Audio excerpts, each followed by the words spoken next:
네, 윤석열 전 검찰총장이 국민의힘에 전격 입당한 게 지난달 30일이었습니다. 7월 30일이죠. 같은 날 책이 한 권 나왔어요. 뉴스타파 취재 기자들이 2년 넘게 윤석열에 대한 검증 자료를 다 모아가지고 혼을 담아 넣은 그런 책이라고 하는데요. 현재 진행 중인 취재 내용까지 담았습니다. 윤석열과 검찰개혁이라는 제목의 책이랍니다. 여러분들, 윤석열과 검찰개혁이라는 제목의 책인데 이 책 생각보다 많이 안 알려져서 많이 안 팔리나 봐요. 한번 제가 들어보니까는 이거 꼭 좀 우리가 봐야 될 것 같은데 한번 우리 방송 들어보시고 이 윤석열과 검찰개혁이라는 책 한번 관심 있게 한번 지켜봐 주시기 바랍니다. 그래서요, 어쨌든 저는 그 책의 저자인 한상진 기자, 뉴스타파 한상진 기자 모시고 이른바 윤석열 검증서에 대해서 한번 얘기를 나누도록 하겠습니다.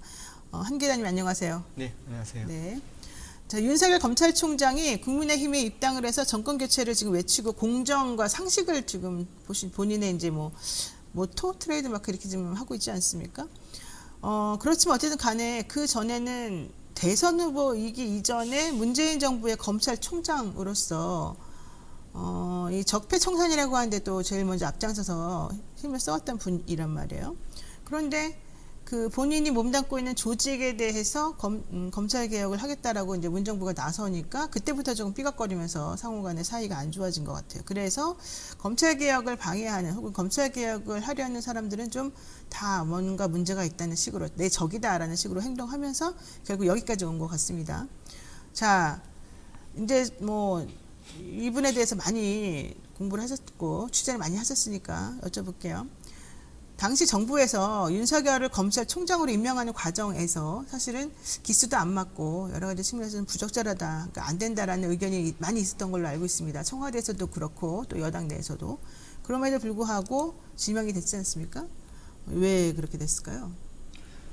일단은 그 당시에 윤석열 씨가 국민적인 지지율이 굉장히 높았죠. 그렇죠. 그 당시 이제 특히 이제 이 현 여당 지지하는 국민들의 거의 한 80% 정도가 검찰총장 지명에 문제가 없다라는 입장이었고, 그리고 이제 국내적으로도 봐도 그 적폐청산 수사를 나름 굉장히 잘한 것으로 최순실 사건부터 시작해서 이재용 삼성 부회장을 이제 구속을 시키고, 네네. 양승태 대법원장을 구속을 시키고, 네. 그리고 이명박 대통령, 저는 이게 결정적이었다고 보는데, 이명박 전 대통령을 구속을 시키면서 이제 주가를 한층 높였고, 그래서 이게 겉으로 볼 때는 기수 이런 것들이 좀 이제 기존의 관행이 좀 문제가 됐겠지만, 네네, 검찰에. 예, 관행이 문제가 됐겠지만 이 국민적인 지지나 이런 걸로 봤을 때는 검찰총장을 임명하는데 별 문제는 없었겠다라는 생각은 듭니다. 그런데 제가 작년 초부터 네. 도대체 어떻게 해서 이 윤석열 씨가 이제 검찰총장이 되고 그 과정에서 이제 청와대와 검찰 사이에 어떤 일이 있었는지를 좀 취재를 해보니까 네. 비하인드 스토리가 굉장히 많았어요. 아, 그래요? 예. 네. 그래서 이제 그 중에서 네. 아주 정제된 부분들만 저희가 이제 이번에 책에 이제 담았는데, 사실은 그 당시 청와대에서는 이 윤석열 씨를 검찰총장에 올리는 문제에 대해서 부정적인 의견이 굉장히 많았어요. 민주당 내에서도 절반 이상이 이제 부정적으로 이제 보고 있었는데, 이제 이유는 두 가지 정도였던 것 같아요. 첫째는 개인적으로 문제가 너무 많다라는 거였고, 이제 뒤에 좀 설명을 하겠지만 어쨌든 개인과 관련된, 특히 이제 가족과 관련된 논란이 너무나 많고, 그리고 이 사람이 수사를 하는 스타일이나 검찰을 바라보는 시각이나 문재인 정부가 추구하고 있는 검찰개혁의 상과 너무나 배치되는 검찰 개혁의 대상이어야 될 정도로. 그렇죠. 사실은 이제 적폐청산이라는 게 테마에 이제 올라탄 것 때문에 이렇게 한 몸처럼 보였지만, 사실은 어떻게 보면 문재인 정부가 출범 때부터 주장했었던 검찰개혁의 가장 검찰개혁 대상자에 딱 떨어지는 사람으로 볼 수밖에 없는 사람이었고, 그래서 이제 이 사람을 앉혀놓으면 검찰개혁이 이 청사진이 물거품이 될 수도 있다라는 의견이 굉장히 많았다고 해요, 민주당에서. 그런데도 불구하고 이 사람이 검찰총장이 되는데, 그 과정에 대해서 이제 아는 이제 청와대나 민주당 쪽 인사들 여러 명으로부터 제가 이제 청취를 해보니까 이렇게 말을 합니다, 다들. 이 반대하는 세력이 굉장히 많았음에도 불구하고 윤석열을 미는 여권 내 세력이 너무나 강력해서 이 세력을 이길 수 없었다. 심지어는 당시 민정수석이었었던 조국, 그리고 인사검증을 담당했었던 최강욱 그 당시 공직기강 비서관도 엄청나게 반대를 했다고 해요. 이제 공직기강 비서관실에서는 3번이나 민정수석에게 안 된다라는 이제 불기하 의견을 뭐 보고서를 냈는데도 불구하고 안 된 거죠. 근데 사실은 어떻게 보면 청와대 인사 시스템은 굉장히 이제 체계적으로 돌아가는 게 맞죠. 그리고 체계적으로 돌아갑니다. 그런데 인사검증을 책임지고 있는 공직기강 비서관실에서 3번이나 불기하 의견을 올렸는데 보이지 않는 손에 의해서 검찰총장이 임명됐다. 네. 사실상 문재인 정부의 검찰 인사 시스템이 붕괴됐다. 저는 이제 그렇게 판단했고. 누가 그렇게 보이지 않는 손이었나요 그때 당시에? 뭐 여러 사람 얘기를 들었어요. 뭐 그 실명을 제가 많이 들었는데 뭐 실명을 뭐 대놓고 공개하기는 좀 그렇고 어쨌든 문재인 정부를 만든 1등 공신이라고 불리는 사람들의 상당수가 윤석열을 검찰총장으로 올리는데 뭐 시스템을 무력화시켜가면서까지 올렸다. 이제 그런 내용이 이제 책에 담겨 있습니다. 그러니까 그 사람들은 그래도 어쨌든 믿었겠죠. 윤석열이라는 사람을 잘 할 거라. 뭐 저는 두 가지로 이유가 있었을 거 아니에요. 네, 저는 이제 두 가지로 보는데 네. 이게 그 윤석열로 상징되는 이제 그 어떤 검찰의 모습이 있죠. 이제 적폐를 청산하고 이제 이 부패했던 이명박 박근혜 정부를 이제 청산했었던 그렇게 이제 겉으로 보여지는 모습에 대한 기대 뭐 이런 것도 있었겠지만 네.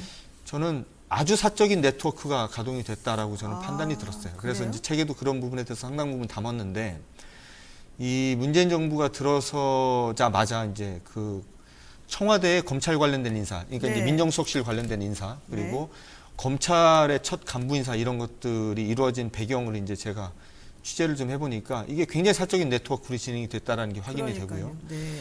청와대에 이제 반부패 비서관으로 간 이제 박형철 씨 같은 경우, 그렇죠. 그리고 그 검찰의 2인자로 급부상하게 됐던 윤대진 씨 같은 경우, 네. 이런 사람들을 중심으로 해서 굉장히 사적인 네트워크가 가동이 되면서 굉장히 사적인 방식으로 네. 이 검찰의 인사가 진행이 됐구나. 이게 이제 문재인 정부의 검찰 인사의 첫 단추였다. 그리고 이제 그 첫 단추가 결국에는 그 이후 이어지는 검찰 인사가 굉장히 이상하게 되는. 그래서 결정적으로 보면 윤석열 씨가 검찰총장이 임명이 된 게 2019년 7월 25일인데요. 검찰총장이 임명되고 바로 그 다음 날 검찰 간부 인사가 이제 단행이 됩니다. 됐습니다. 예. 그때 그 간부 인사가 단행이 된 걸 보고서 뭐 저희 같은 이제 언론인뿐만이 아니라 굉장히 많은 사람들이 충격을 많이 받았었죠. 그렇죠. 그래서 사실 이제 검찰은 뭐 이제 진행자분께서 더 잘 아시겠지만 뭐 특수, 형사, 공안, 공판 이렇게 기획, 뭐 정보 이렇게 좀 역할이 좀 나눠져 있잖아요. 네네. 그리고 이제 이게 뭐 자기 이제 특기에 따라서 이렇게 성장도 하고 이제 검사들이 이제 교체가 되고 또 이렇게 채워지고 이제 그런 게 이제 관행인데 이 관행이 꼭 나쁜 건 아니죠. 근데 그렇게 해서 이제 검찰이 이제 그 전문화된 조직으로 이제 발전하는 거니까요. 근데 이제 윤석열 씨가 검찰총장이 된 직후부터 벌어진 이 검찰 인사는 이제 이런 게 이제 다 무시가 됩니다. 이제 다 무시가 되고 오로지 윤석열 사단으로 불리는 윤석열과 가까운 인사들이 그 대검 수뇌부 그리고 서울중앙지검의 주요 보직들을 완전히 이제 장악하고 이제 가는 시기에 되는데 그럼 이 인사가 윤석열 씨가 인사권이 있느냐? 그렇진 않죠. 이제 청와대가 인사권을 가지고 있고 법무부가 가지고 있는데 법무부와 청와대가 사실상 인사권을 포기하고 인사권을 윤석열 검찰총장에게 일임했다. 여기에서 이제 비극이 싹 텄고 이 여당에서 이제 검찰 통으로 불리는 김종민 의원 같은 경우는 네네. 뭐라고 표현을 하냐면 동종교배의 비극이 벌어졌다 이런 표현을 해요. 동종교배. 예, 동종교배의 비극이 벌어졌다라는 얘기를 저하고 이제 인터뷰에서 하시길래 제가 이제 그런 내용을 이제 책에 자세히 담았습니다. 네. 저한테도 좀 물어보셨으면 제가 알려드릴 수 있었을 텐데.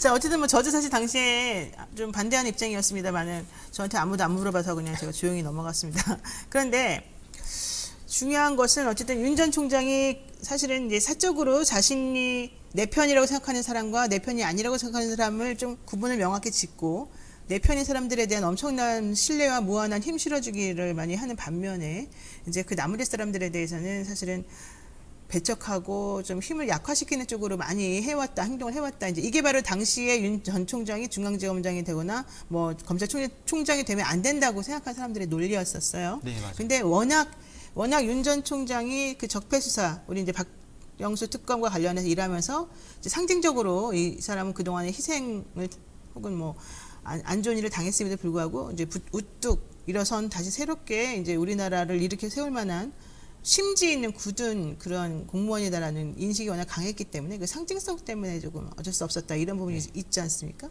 그런데 어쨌든 그럼에도 불구하고 청문회 과정을 이제 거칠 때 여당 의원들도 또 혹은 윤석열을 지지했던 사람들도 윤우진 씨 사건, 그러니까 이 세무서장 윤우진 전 용산 세무서장과 관련된 부정부패 무마 사건이라든가 또 이 윤대진이라고 하는 사람과의 그런 관계 속에서 다른 사람들 막 봐준 것 듯한 느낌이 드는 사건들, 또 부인 김건희 씨를 둘러싼 여러 가지 이제 문제점들이 이런 것들에 대해서는 어느 정도 다 알고 있었다고 제가 들었는데 그런 것들을 해결이 다 그냥 넘어갈 거다 이 정도 인기면 이렇게 생각하고 그냥 강행을 했던 겁니까?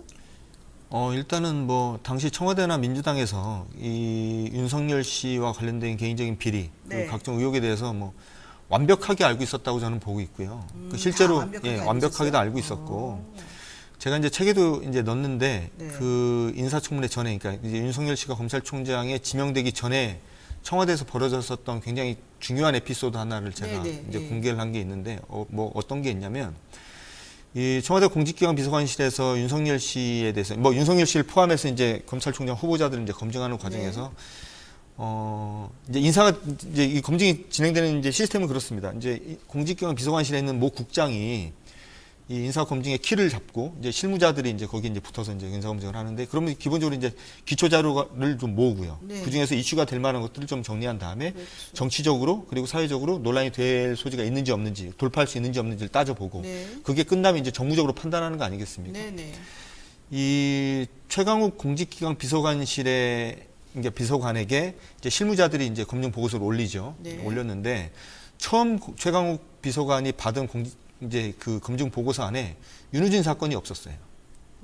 네. 그러니까 사실은 어떻게 보면 이 윤석열 씨가 검찰총장 후보가 되게 되면 가장 먼저 논란이 될 거다라는 이제 윤우진 사건이 이 윤우진 전 용산 세무서장의 뇌물수수 사건에 윤석열 씨가 관여했다는 의혹이 가장 중요한 이슈가 될 거다라는 그렇죠. 건 세상이 다 알고 있는 얘기였고 이미 작년 2019년 2월 3월경을 넘어가면서 윤석열 씨가 검찰총장 후보가 될 가능성이 굉장히 높다라는 얘기가 나오면서부터 그 보도가 계속 쏟아져 나오고 있는 중에도 이 공직기관 비서관실의 검증 보고서에 그런 게 없었다라는 거예요. 왜 그럴까요? 그래서 이제 최강욱 비서관이 물어봤대요. 네. 이제 그 검증 책임자한테 물어보니까 몰랐다고 하더랍니다. 이게 몰랐죠. 왜 몰랐냐? 과거에 이 기사와 관련돼서 윤석열 씨의 개입 의혹이 이제 기사화가 여러 번 된 적이 있는데 이 2012년 사건이잖아요. 2012년에 이제 기사화가 될 때는 윤석열 씨가 그 당시에는 이제 부장검사 정도밖에 안 됐으니까 실명을 쓰진 않았죠. 이제 저도 그 당시 이제 기사를 쓰면서 실명 안 썼거든요. 제가 이제 L검사 이렇게 썼던 기억이 나는데 L검사라고 돼 있어서 이게 윤석열인지 몰랐다 이랬다라는 거예요. 이제 이게 무슨 말이냐면 그 공직기관 비서관실이 얼마나 설렁설렁 그 인사검증을 했는지를 단적으로 보여주는 거고, 그러니까 나중에 인사청문회장에서 이게 이제 논란이 되니까 이 실무자들이 최강욱 비서관에게 달려와서 그랬대요. 비서관님 큰일 날 뻔했습니다. 우리가 이거 진짜 그 비서관이 아니었으면 놓치고 그냥 갈 뻔했는데 나중에 이거 큰일 날 뻔했다. 나중에라도 이거 잡아가지고 검증 보고서에다 일단 넣어서 그나마 다행인 것 같다. 이런 말을 했다는 얘기를 제가 이제 복수의 관계자들로부터 이제 청취를 하고 그 내용을 이제 책에 담았는데 이제 이 아주 상징적으로 보여주는 장면이기도 하고요. 네. 2019년 7월 8일 있었던 윤석열 씨 인사청문회 과정을 다시 한번 좀 되짚어볼 필요가 있는데 네네.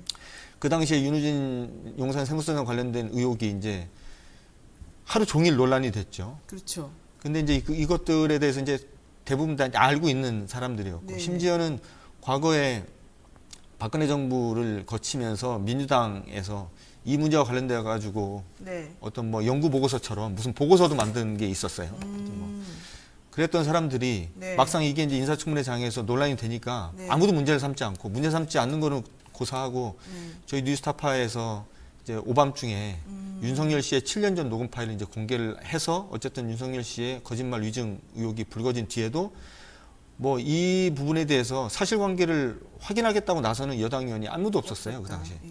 오로지 이제 지금의 이제 야당에서 뭐 문제 제기를 계속하고 여당 의원들이 이제 감싸기 바쁘고 심지어는 인사청문회장에서 윤석열 씨가 대놓고 이 자기는 개입한 바가 없는데 자기 동생 같은 윤대진 검사를 보호하기 위해서 내 기자에게 거짓말했다라는 얘기를 버젓이 그렇죠. 하는데도 하는데도 불구하고 그 아무런 문제를 삼지 않았죠. 이게 지금의 여당 의원들이 뭐 그런 걸 봤을 때 이게 사실은 정상적으로 이제 아무리 이제 우리가 뭐 윤석열 총장으로 만들어야 되겠다라는 의지가 아무리 강했어도 어쨌든 드러난 의혹에 대해서는 열심히 좀 검증하고 이런 모습을 국민들에게 보여주는 게 뭐 이 국정을 책임지는 여당 의원들의 자세가 아니었나. 근데 그런 걸 못했기 때문에 결과적으로 이런 문제가 지금까지 몇 년이 지나도록 해결되지 않고 진행된다. 저는 그렇게 보고 있습니다. 뉴스타파에서는 어쨌든 청문회 때 그 녹취 파일을 깠어요. 그러니까 공개를 했어요. 그래가지고 후폭풍이 또 만만치 않았죠, 사실은. 예, 좀 시끄러웠습니다. 뭐 제가 공개를 했었는데 뭐 제가 개인적으로 이제 공격받은 거는 둘째치고 뭐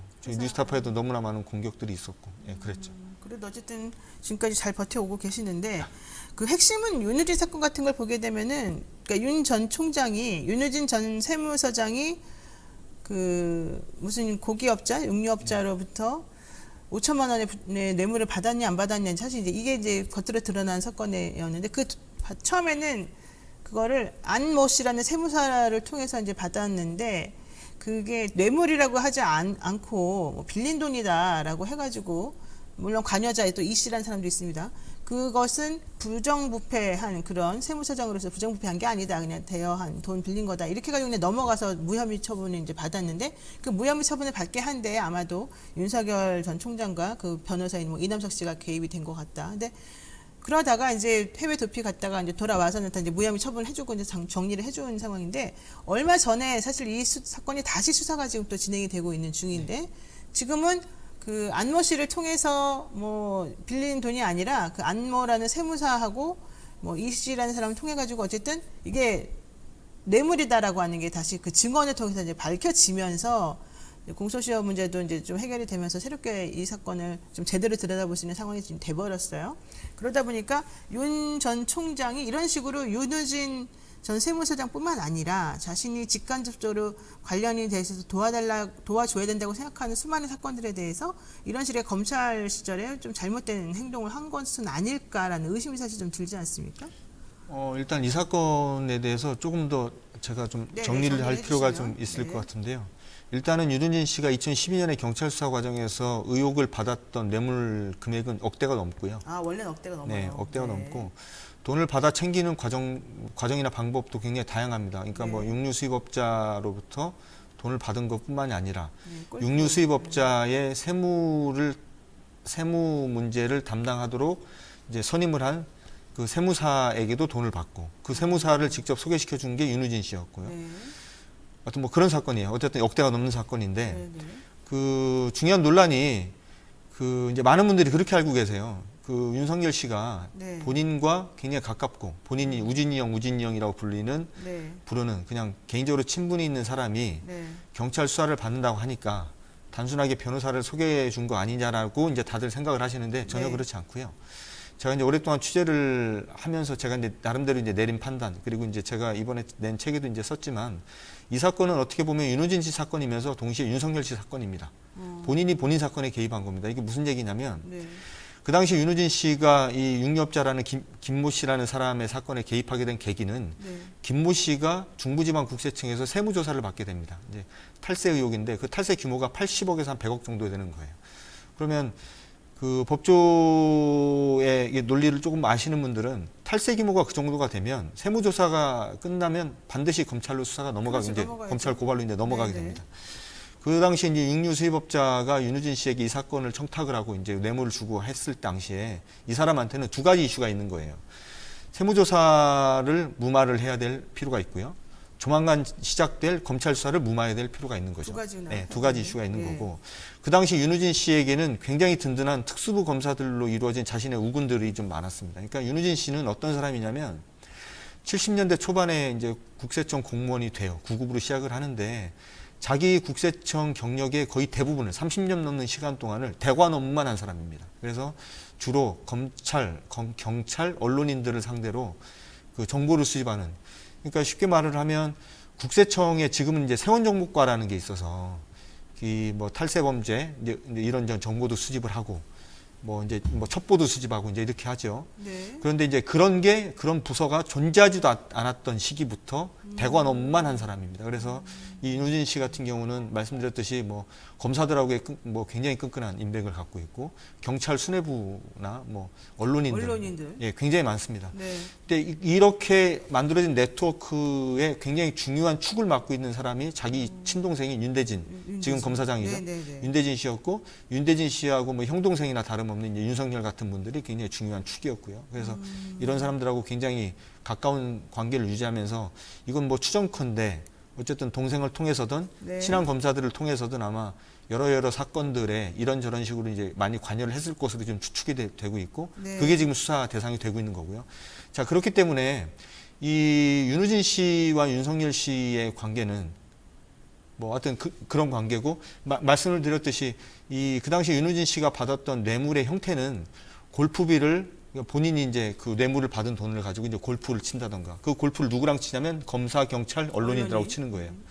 그리고 그 중에 한 명이 윤석열 씨일 가능성이 높다라는 게 지금 이제 드러나고 있는 과정이고요. 자, 그렇게 보면 어떻게 보면 그렇게 되는 겁니다. 이제 윤우진 씨가 받은 뇌물을 같이 쓴 거가 되는 거예요. 그렇죠. 그것도 윤우진 씨가 어떻게 이 돈을 충당을 하고 이제 융통을 하고 그리고 어떻게 세상을 사는 사람인지를 뻔히 알고 있는 사람이 윤우진 씨가 가지고 온 돈을 가지고 이제 뭐 그렇게 쳤다는 거고 윤우진 씨가 뭐 육류 수입업자로부터 이제 갈비 세트 막 100박스를 이렇게 받아서 이제 온 곳 가서 이제 온갖 곳에 이제 다 뿌리는데 이게 이제 어떤 물건인지를 뻔히 알 수밖에 없는 사람들이 이제 그 갈비 세트를 받아 먹고 이제 골프비도 대납받고 심지어는 골프장에 뇌물을 파킹해놓고 그 중에 일부는 현금화. 이제 우리가 이제 흔히 말하는 카드깡이죠. 카드깡식으로 이제 현금화를 시켜서 그거 가지고 이제 게임비로 나눠 쓰고 이제 어떻게 보면 이제 비리 카르텔인데 그랬던 사람이기 때문에 만약에 윤우진 씨도 최근에 이제 저하고 인터뷰에서 윤석열로부터 변호사 소개받은 건 맞다라고 이제 인정을 했으니까 그거는 뭐 기정사실이라고 이제 판단했을 때 윤석열 씨가 단순히 개인적으로 친분이 있는 윤우진 씨에게 그냥 선의로 변호사를 소개시켜 준 것이냐 혹은 이 사건이 불거졌을 때 본인이 입을 피해를 무마하기 위한 목적을 가지고 변호사를 소개해 준 것이냐라는 부분에 대해서는 뭐 다양한 의견이 나올 수 있고 그건 수사해 봐야지 아는 문제다.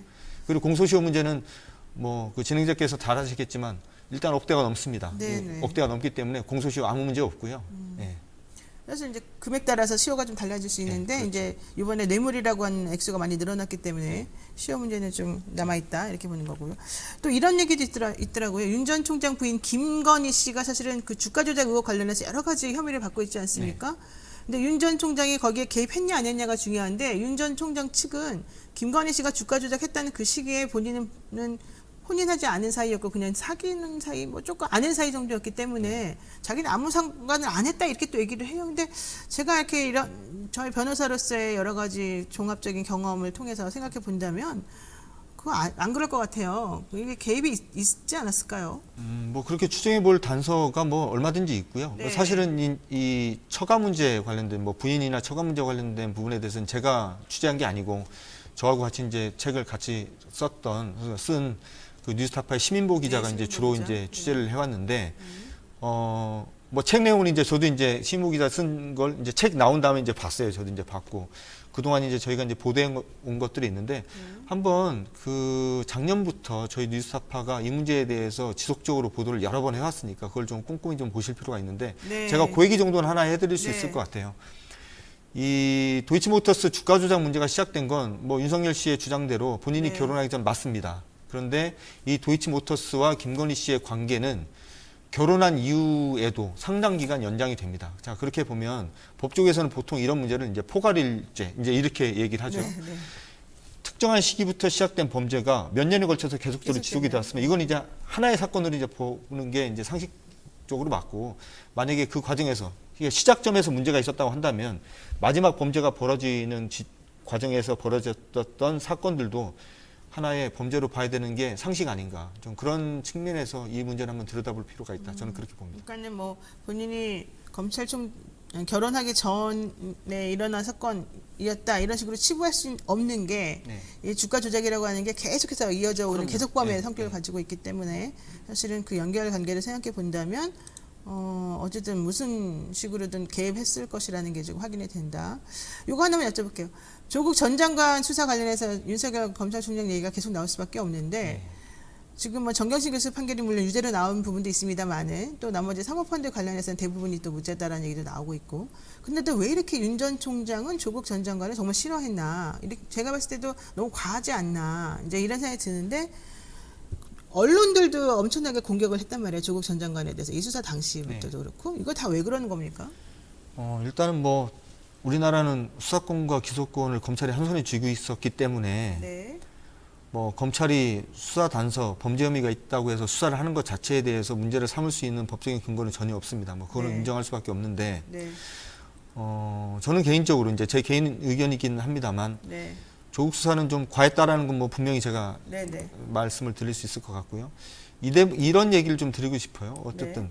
이 검찰이 수사를 하는 건 범죄 혐의가 있을 때 이제 수사를 하는 것이죠. 네네. 이제 거기서 가장 중요한 건 검사가 절대 예단을 해서는 안 된다라는 겁니다. 네. 이건 이제 뭐 예단하면 법조계에서 안 된다. 굉장히 중요한 가치잖아요. 네. 작년 7월 달이었던 걸로 제가 기억이 되는데 제가 이제 박상기 전 법무부 장관하고 인터뷰를 해서 제가 그걸 네. 이제 보도를 해서 좀 시끄러웠던 적이 있는데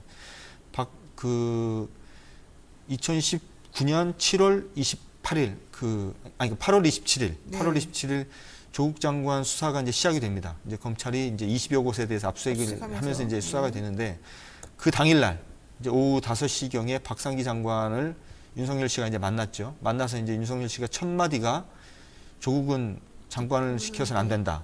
사모펀드 저거는 범죄다. 네. 어떻게 민정수석이나 됐던 하는 사람이 사모펀드라는 곳에 손을 댈 수가 있느냐. 이제 이런 얘기를 했다고 그래요. 네.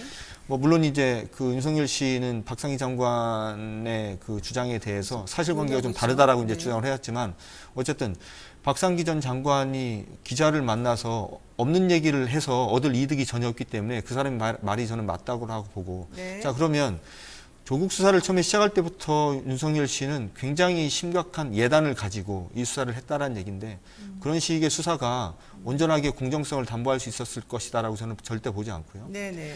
두 번째는 제가 이제 그 여당 의원들 그리고 이제 청와대 관계자들로 하고 이제 청취를 하면서 이제 알게 된 것인데 조국 그러니까 조국 민정수석이 법무장관으로 임명이 된 직후에 윤석열 씨가 조국 수석의 그 법무장관 임명에 대해서 굉장히 반겼다고 해요. 반겼어요? 예, 굉장히 반겼다고 하고 굉장히 좋은 인사다, 잘 됐다. 왜? 검찰하고 조국 장관 사이에 그 긴밀하게 논의해서 검찰 개혁의 과제를 완수하도록 하겠다. 이제 이런 식의 의견을 요로에 전달했다라는 얘기를 제가 이제 곳곳에서 이제 청취를 하게 됐습니다. 그런데 이제 어느 순간 바뀌었다라는 거예요. 이제 윤석열 씨의 태도가 조국 뭐 저런 인간이 다 있냐 이제 이런 식으로 바뀌었다고 하는데 그 계기를 이제 그 많은 사람들이 이제 두 가지로 보더라고요. 첫째는 윤석열 씨가 어떤 보고서를 하나를 받았다라는 거예요. 이제 보고서라는 내용이 이 조국 이제 씨에 대해서 이제 조국 교수에 대해서 이제 그동안 오랫동안 이제 뭐 내사 뭐 첩보를 수집하셨던 것과 관련돼서 이제 보고를 했는데 그 내용 중에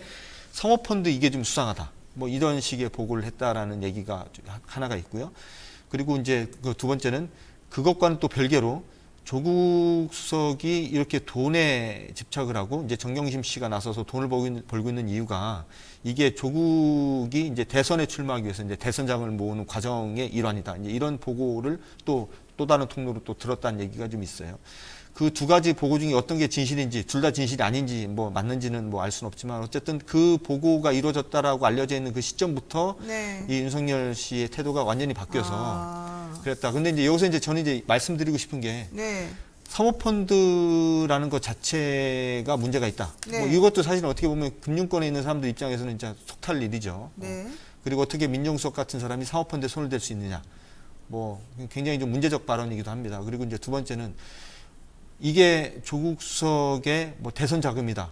이런 식의 보고를 받고 이제 움직였다라는 말이 사실이라고 한다면 이거는 처음부터 굉장히 좀 예단을 가지고 뭐 정치적인 목적으로 이제 시작한 수사라는 걸 뭐 사실상 뭐 확인해 주는 내용이어서 이 부분에 대해서는 한번 확인해 볼 필요가 있다. 이건 이제 법적으로 뭐 문제가 되고 안 되고 문제를 떠나서 지금 이제 대선 후보가 됐으니까 이런 문제에 대해서는 한번 좀 따져볼 필요가 있다. 저는 그렇군요. 네, 시간이 없어서 어쨌든 윤석열 검증서죠. 윤석열과 검찰 개혁이라는 책을 지금 냈는데 그 책 속에 보면 자세한 내용이 들어있으니까 여러분 한번 기회 되면은 읽어보시기 바라고요. 윤석열 후보 지금 이제 대선 후보로 나왔는데 대통령 되면 될까요, 안 될까요? 뭐 제가 말씀을 뭐 이렇다 저렇다 말씀드린 건 뭐 부적절한 것 같습니다. 알겠습니다. 네, 오늘 말씀 여기까지 들어야 될 것 같습니다. 지금까지 뉴스타파 한상희 기자와 얘기 나눴고요. 다음에 제가 좀 더 자세한 내용 나눌 수 있도록 시간을 마련하겠습니다. 그때도 좀 나와주시기 바랍니다. 네, 고맙습니다. 네, 감사합니다. 네, 지금까지 노영의 뉴스 인사이다 한상희 기자와 함께했습니다. 한상진 기자와 함께했습니다. 고맙습니다. 잠깐만 기다려주세요.